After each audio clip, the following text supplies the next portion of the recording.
evening. My name is Dr. Michael Kane, and I serve as Vice President for Health Sciences and Dean of the Jacobs School of Medicine and Biomedical Sciences at the University at Buffalo. I've had the opportunity during the last 20 months to work closely with the governor along with my colleagues Mark Sullivan and Tom Catroci and others, and so it's a personal and professional pleasure to have the opportunity this afternoon to introduce Governor Kathy Hochul. Governor.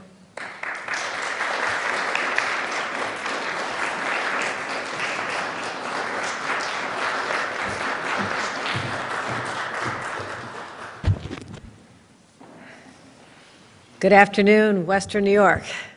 It's great to be back. And Dr. Kane, I have to say, having been in the literal foxhole with you for nearly 20 months as we fought back this pandemic, day in and day out, your extraordinary leadership, not just as the Dean of the Medical School here, but also as part of our COVID response.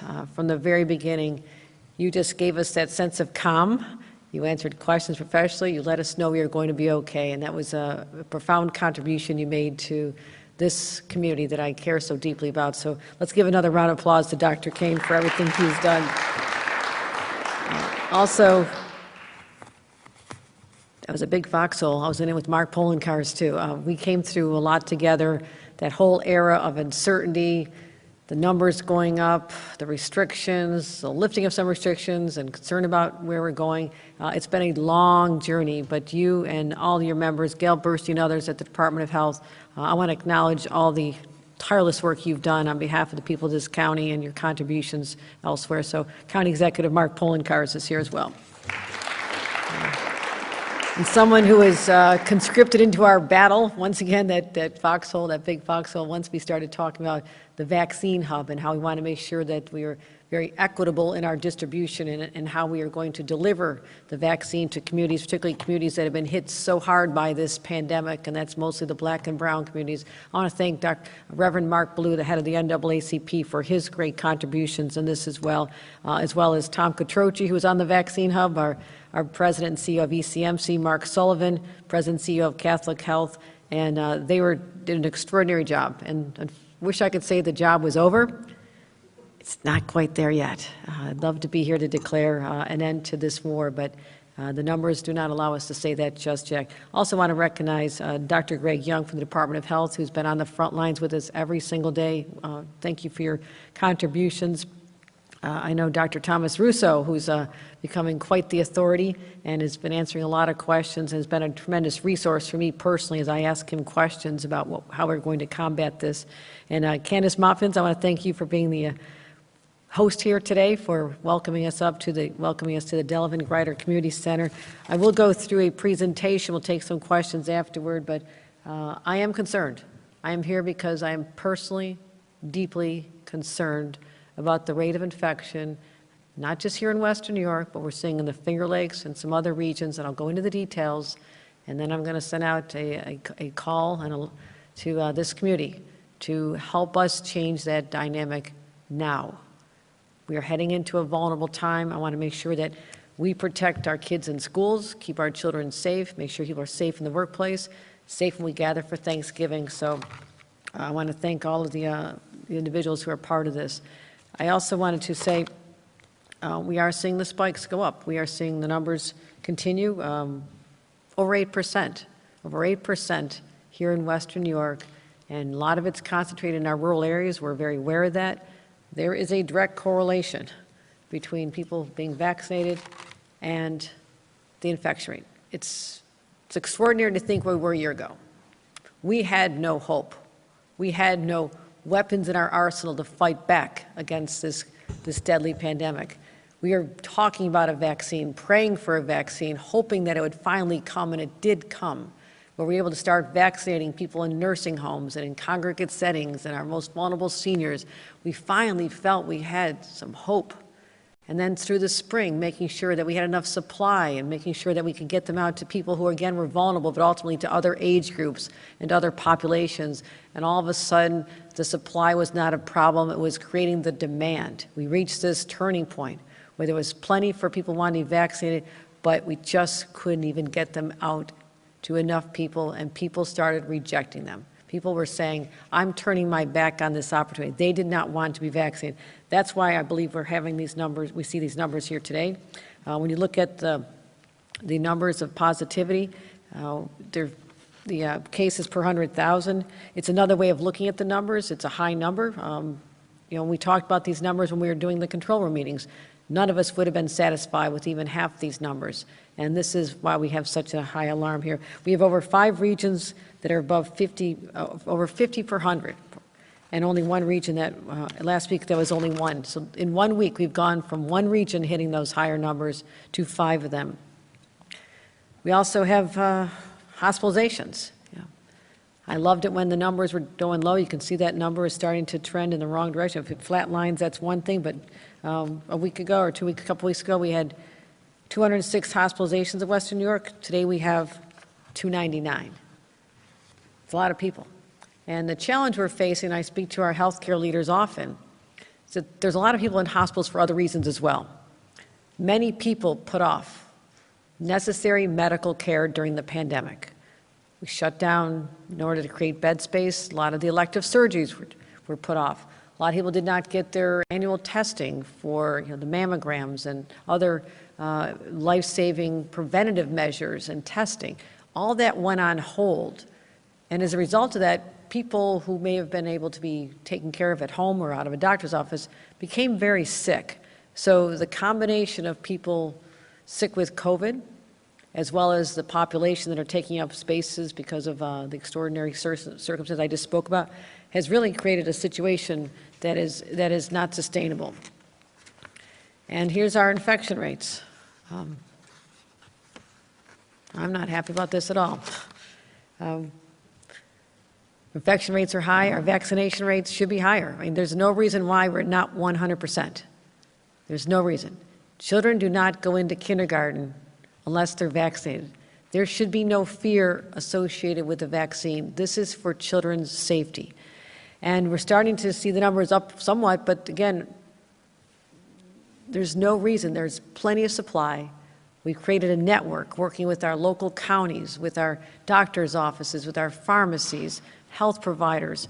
We have created a dynamic where anybody who wants to get a vaccine, it is available. So yes, these numbers are better than they had been. We've made some great progress. I want to thank everyone, particularly those who may have been reluctant on the front end to do this, but so the numbers are getting up there. We'll eventually hit 90%, but it's that 10% that's holding everybody back. That's what's so frustrating about this. It doesn't have to be that way.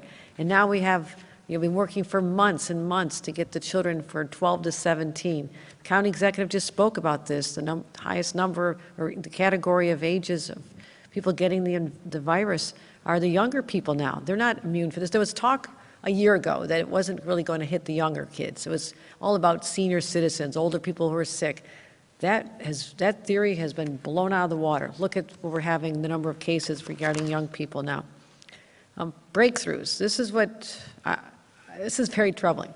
And it does not mean you should not get a vaccination. You must get that vaccination, and these numbers still verify that the vaccination is the safest thing to do, that when you are vaccinated, your chance of really getting sick or ending up in a hospital are dramatically decreased, dramatically. There's very few people, but there's still a number of people that are ending up in the hospital. The cases are starting to go up, and this is what is so concerning to us. So your chances of hospitalization are reduced by 95% if you do get the vaccine, but I can't tell you the number of people I've met. I called up a senator the other day, I called up a friend, the more people I'm talking to are having these breakthroughs. Now, the good news is there's a solution to the breakthroughs as well. And we'll get to that in a minute. So why is this happening in Western New York, though? Let's look at these numbers in Western New York and the Finger Lakes. Some of it's not rocket science. People are starting to head indoors. They're outside a lot over the summer. All the outdoor dining was fun. It's getting a little colder now. People are just getting more complacent and more casual. There was a time a year ago when you gathered with family, you had a mask on indoors. People were following those protocols. They were being smart about it. And when we look at our fully vaccinated rates of adults, Statewide, it's, approaching a higher number, but the Finger Lakes at 72, Western New York at 70%.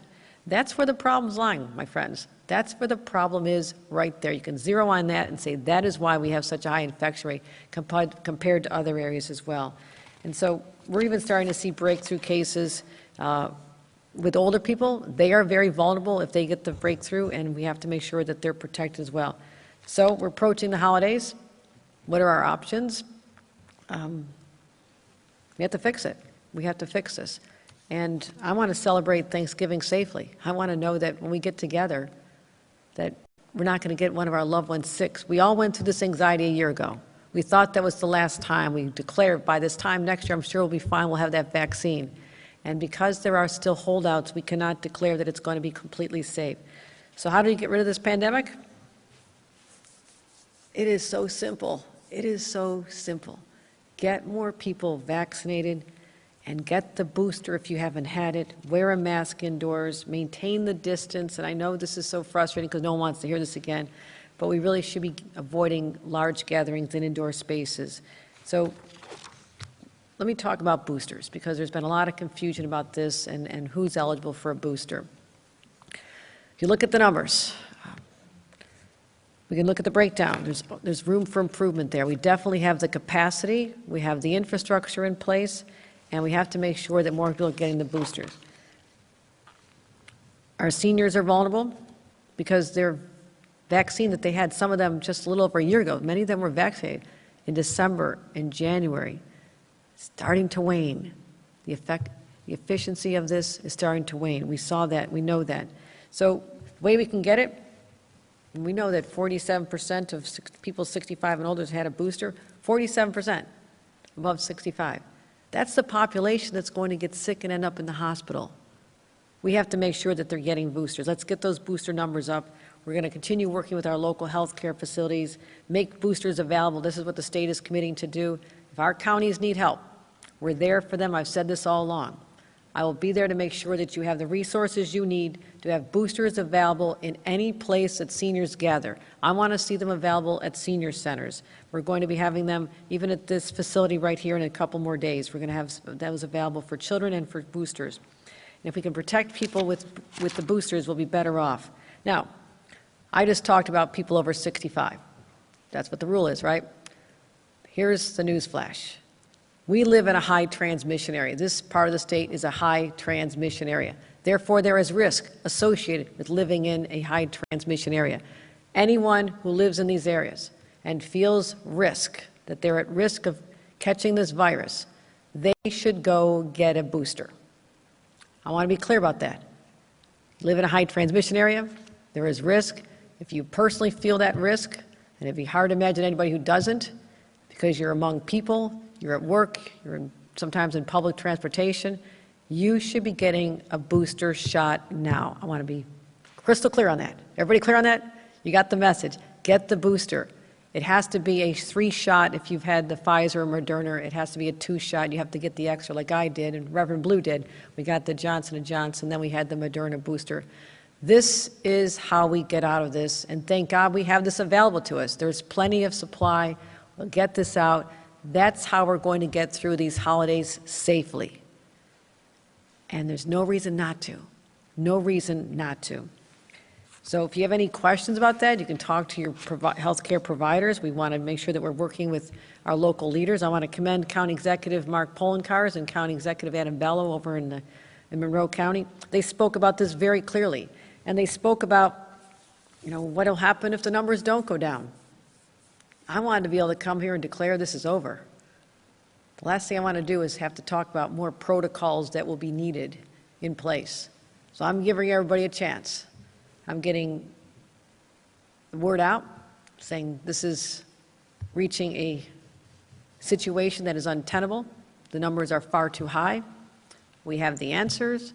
We have to get people vaccinated, get people the boosters, and I want our local health departments to know, and our local county executives, that I have their backs when they need to take steps to move forward and have more protocols in place as they do in some other parts of the state, particularly New York City.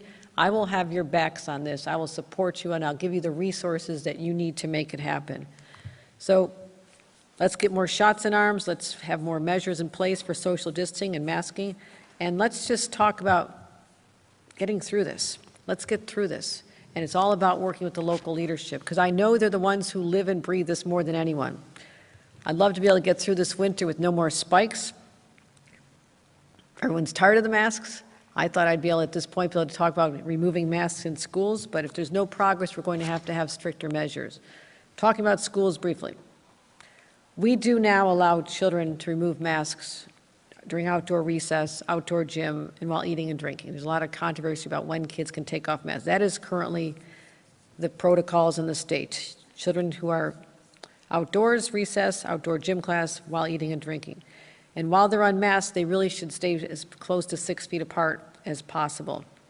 We also have allowed counties to do an opt-in to test and stay program. So we all know how critically important it is for kids to stay in school. We saw the decline in all these children across the state when they are relegated to sitting at home, with some cases without proper technology, without a parent making sure they got their work done, and they slid hard, they slid far, and they went down fast. That, to me, as a parent, is one of the greatest tragedies of this pandemic, in addition to the loss of life that many people experience. The loss of education for so many children. I want them to be in school safely. We know how to do this. And making sure that kids are vaccinated is the way to do it, and making sure that if there is a school, there's a classroom, let there be a protocol where children do not have to quarantine at home alone. If they test negative, they should be able to go back in school. We allow the local school districts to institute that. That is out there right now, and I encourage them to look at that to make sure that kids are in school in a safe setting. The vaccinating for children, this was great news, but let's not forget the fact that we are waiting for this a long time to make sure that our children could be protected. And this is a part of a huge effort. Across the state, we've had more than 140,000 kids ages 5 to 11 get their first dose. There are so many places to get this done. We've opened up now mass vaccination sites to kids. You can go online and get an appointment at one of them. We're having more pop-ups. We're making it so easy on parents. No excuses out there. We're going to do that. In fact, we're going to do it right here at the Delavan Grider Community Center Friday and Saturday. Come on down, mom and dads, and grandma and grandpa, bring the kids down here and make sure that we continue working with our community partners. And so we're going to be doing this, and you'll be stay tuned. This is in conjunction with what the county is already doing. We want to make sure that we're not duplicating efforts, but maximizing the resources of the county and the state here. So we also want to have an ad campaign. I know there's hesitancy. I know parents are anxious, even parents who've been vaccinated themselves. They might just be thinking twice about, is this something I want for my kids? I understand that anxiety. I'm a mom. You're hardwired to do everything you can to make sure your children, your babies, even when they're teenagers, they're still your babies. I understand that maternal and paternal sense of responsibility. So we want parents to have all the facts. We've launched a Get the Facts page to dispel information that's wrong, because there's a lot of disinformation out there, a lot of lies. That's what we're combating, that people are seeing something on social media, on Facebook, and they're treating it as if it's gospel truth, despite the fact that their own doctor may have a different message for them. That's what's so maddening about this. And we have to stop that and to call it out and get the information out there. So we're launching a new campaign to encourage people to get the truth, get the facts, and I will play this ad right now so you have a chance to see it. The COVID vaccine for kids 5 to 11? Yeah, I had questions. So I called my kid's doctor. I totally trust her. We talked about the lower dosage for younger kids, possible side effects, and why the vaccine is so important. But I still wasn't sure, so I asked her, what about your kids? Are they vaccinated? She said, absolutely. And that's all I needed to know. Talk to your child's healthcare provider about COVID vaccines for kids 5 and older. Well, that you're going to start seeing that on the news very soon, and I just want to say I really want to make sure that everyone in this community and across the state have heard me loud and clear. If you feel at risk, and I will tell you, my judgment is you are at risk if you're living in a high transmission area, get the booster shot, get your children vaccinated. Let's be able to have the next time I come out here, let's get through these holidays, but be able to say that the masks are coming off. We don't need the restrictions. We can get there. I believe it to my core. We can get there. There's no reason not to. We continue to do this. for our own safety, our family safety, but also our children, and as well as just being able to bring back this economy. People are just thirsting for that sense of normalcy, that they can put this behind me. And I know people are frustrated. They're exasperated. When is this going to end? And how is it possible we're still talking about this pandemic? This Delta variant took us all by surprise. It is raging. It is still out there. It is still virulent. And we cannot ignore this as much as we all have our exhaustion with talking about COVID. There's a lot more fun things to talk about, like a really big Buffalo Bills win the other day. I know this, and I was actually at that game. I didn't spike the football too much, but I did gloat a little bit. I want to thank everyone for coming. You are the people on the ground that care so deeply, whether you have constituents or patients or people that you serve in community centers like this. You're the ones that are making the difference. And I want you to know that the state of New York understands this. We're not coming in to be heavy-handed and dictatorial. We want to liberate the local governments to do what they do best, but be there as their allies at their sides to make sure that they have all the resources they need, whatever approach they want to take. But at some point, if the numbers don't start on a downward trend, we're going to have to talk about larger protocols, which we all know are available to us. They're all available to us. So this is the warning. The warning is going out loud and clear today, and I truly hope that the community at large will listen to this, because it doesn't have to be this way. It doesn't have to be this way. We can do better. I believe that, and I know you know that as well. So thank you all for being my allies. And this someday we'll all emerge from the foxhole. We're just not there yet. So thank you very much.